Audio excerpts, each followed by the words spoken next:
told him, though, now that we spent so much time together, we connected, I hugged him a few times in the middle. I said, the truth is, I'm angry at you, so I just want to tell you, I want to bring it up, I'm very upset, I'm angry at you. He says, why? I said, I saw you sent me pictures last week, 2 weeks ago. You weren't wearing a yarmulke. And now, you came to me, you put on a yarmulke? So he looks at me, he says, oh, out of respect. I said, that's not respectful, that's disrespectful. I want a relationship with the real you. I don't need you to dress up for me. Who am I that you should dress up? I want the real you. Your kids don't have to dress up for the people on the street so they can be real. This whole idea, you have to dress up for me out of respect, then you don't get the real person. You don't want your kid to wear a yarmulke. You want your kid to want to wear a yarmulke. That comes from the power of influence, which is depending on the connection and the deep NKN that we're going to learn tomorrow. The depth of your relationship is going to make them one day want to wear a yarmulke. But where does this come from? You have to dress up for somebody. In my house, is show me respect and dress. Would you do that if the president came? He may decide to put on a yarmulke when he goes to the hotel. That's his thing. But with a broken person, he has to dress up for me. You know what an impact it was? And I'm not faking it. It's easier when it's not your kid, I understand. But it doesn't change the medicine. I said, you disrespected me that you think that you need to dress up for me to like you. I like you. He took off his yarmulke. He cried.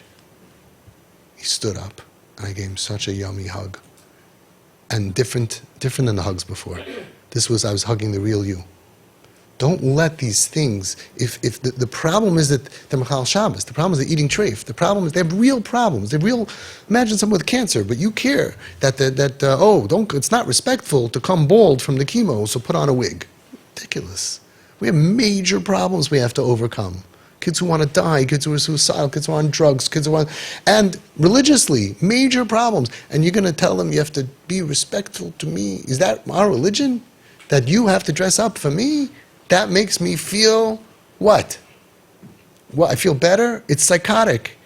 It's like, I look around the table and I see all my children wearing yarmulke, even though I know that you're not frum and you're eating treif and you're dating a shiksa. I feel better. What are you, crazy? Do you feel better because you see this yarmulke on the head when you know that they're not holding by it? No, we have to get real. So that's the next step. Not just saying, that you don't have to dress up for me, you don't have to be... I'm insulted because I want the real you. And eino daima, you cannot compare a relationship to somebody that feels that they have to dress up for you, or someone that knows, I can be me. I can be me. And you are enough. You are good enough for me. And you are good enough, especially for parents. If you're good enough for Abba, you're good enough for Avinu Shebashamayim. You're not out. You're not knocked out. You're not out of the religion. You're not out of the relationship. That's what we strive for. Don't let little things, narishka, it's so stupid. It's so foolish compared to what we have to do. You have to do CPR on a patient to save their lives, and what's getting in the way is stupidity. I would say it's almost like the Gemara, the Chassid Shaita. He doesn't want to go save a woman drowning in the ladies' pool because he doesn't want to see not tznius. It's called a Chassid Shaita. At least he's a Chassid. Not so bad. It's a Chassid Shaita. It's a bechina of a rach shtus. At my table, you need to wear a yarmulke. No, at my table, I want them to want to wear a yarmulke. Then I know I was successful. When they put it on, after they know I'm happy that they don't wear it. They want to do it. Their rutzon is to do it either because they really halavai that they want the yarmulke, or even out of respect. Fine. When they want to do it out of respect. But I say, I don't need it. No, I feel more comfortable. Hey, you feel more comfortable with your pants on, your pants off, I don't care. Yarmulke on, yarmulke. Do whatever you want. But you understand the depth of the relationship that you need to have is being blocked by dress codes. In my house, you have to dress tznius. Now, what would have happened if you would have kept that? 8 years, she wasn't home. She wasn't home. So she would be another 10 years, another 20 years. she wouldn't be alive, okay? But also, she told you then so many times that she didn't come home because of the dress code. So if the whole thing that's going to save them, as we see from the Chazon Ish and the Baal Shem Tov and all of the other Maramakim, the whole thing is connection. And so many times you couldn't connect, you couldn't do CPR because she thought, I can't come home without a dress. You lost out on so many opportunities. I'm not saying it's easy. But if the medicine is connection, if the medicine is their birthright, as Reb Shimon said, their birthright is to have parents who accept me, I'm a human being. And you know what they say? They say, I know I'm a good person. I care about the homeless, and I care about the stranded dogs, and I care about people's pain. I'm such a bad person that I have to dress up for them. I'm not good enough the way that I am because I clicked unsubscribe on Judaism, so I lose my parents. And is that our message? I would say, because I have a collection of over 4,000, I'm putting together books, an encyclopedia of stories from everywhere. From everywhere. Litvish, Hasidish, everything. Nowhere does it say rejection. Nowhere does it say it's communism. It's communism. And you know what happened with communism ultimately? It fails. It doesn't make anybody want. The one thing that you cannot control, you can get them to dress up any way you want, but you can't control somebody's ratzon. You can't control their ratzon. And the only thing that's going to get them back is their ratzon, their inner will to want. So you don't want your kid to put on tefillin. You want your kid to want to put on tefillin. You don't want your daughter to be tznius. You want your daughter to want to be tznius.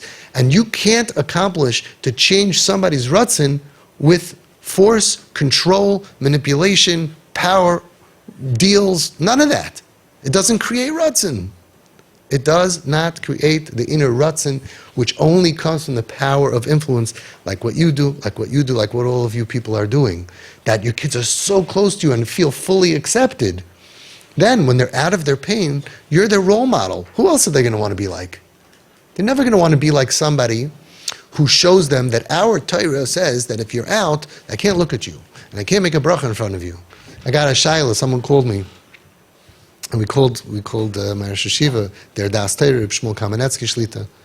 And the problem was, they said, we can't invite her to the Chanukah party because the brothers and the uncles, big Talmid Chachamim, Tzadikim, Ga'onim, said that if she's going to come not tzniistic, we're not coming to the Chanukah party.